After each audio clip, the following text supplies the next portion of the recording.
J'espère qu'il ne va pas y avoir une péniche qui va débarquer ou qui va ouvrir les vannes. On est allé prélever des polluants éternels dans le Rhône avec Rémi Camus. Salut 20 minutes, moi c'est Rémi Camus, je suis explorateur, aventurier et formateur en technique de survie. Aujourd'hui, on est en aval du barrage de Vienne.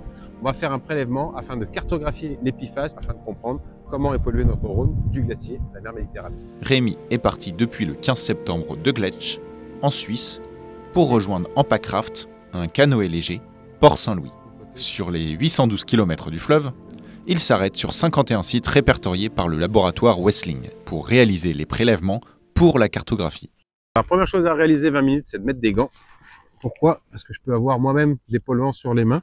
Donc pour éviter d'avoir une contamination extérieure qui vienne se mettre directement dans mes échantillons. Ce qui peut être délicat dans ce genre de projet, c'est que quand on s'adresse à des gens pour leur parler d'une pollution qui est invisible à l'œil nu, c'est que quand je verse dans ma main l'eau, eh bien en fait elle est bien claire et limpide et on a l'impression que c'est sans polluant, sans rien du tout.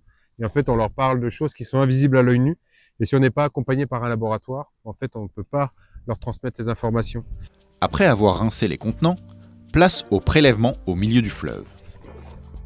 Un premier à 30 cm de fond. Donc on fait un prélèvement dans l'eau et on ouvre le bouchon dans l'eau pour pas avoir de l'information qui vient de la surface.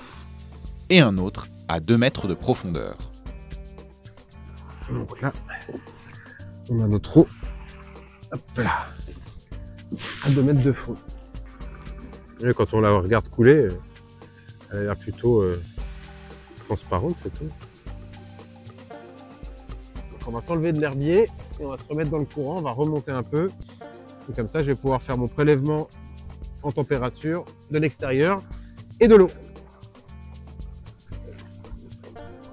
Et après, je ferai la photo de l'endroit où est-ce qu'on est, qui matérialise notre point. Allez, parfait. On peut regagner le bord. Allez voir Thomas qui nous attend avec les documents qui seront transmis avec les échantillons au laboratoire. Moi, j'ai toutes mes données. Donc moi, je rame à peu près 9 heures dans la journée et c'est ponctué avec des interventions de personnes pour le documentaire, la vie en règle générale de l'aventure qui est liée avec le bivouac, la communication, les échanges avec les laboratoires pour leur transmettre les échantillons en temps et en heure. Ça prend beaucoup de temps et on finit une journée, il est 22h30, 23h. Ça fait des bonnes journées de travail. Notre projet de la descente du Rhône, c'est la première fois qu'on réalise une cartographie du glacier à la mer Méditerranée sur une échelle de temps très courte. 30 jours, du 15 septembre au 15 octobre, ça n'avait jamais été fait. On veut vraiment révéler l'entièreté du Rhône, de sa cartographie et voir comment évolue l'épiphyse. Parce qu'on se rend compte que l'épiphyse se retrouve partout. On peut en avoir au tout début. J'ai aucun résultat pour le moment du laboratoire. Ils nous ont pas transmis pour le moment ces données-là. Mais on peut en avoir au tout début, ce qui pourrait être, je vais pas dire dramatique, mais en soi, il n'y a pas d'industrie tout en haut. Il n'y a rien du tout. On est sur la partie du Haut-Valais.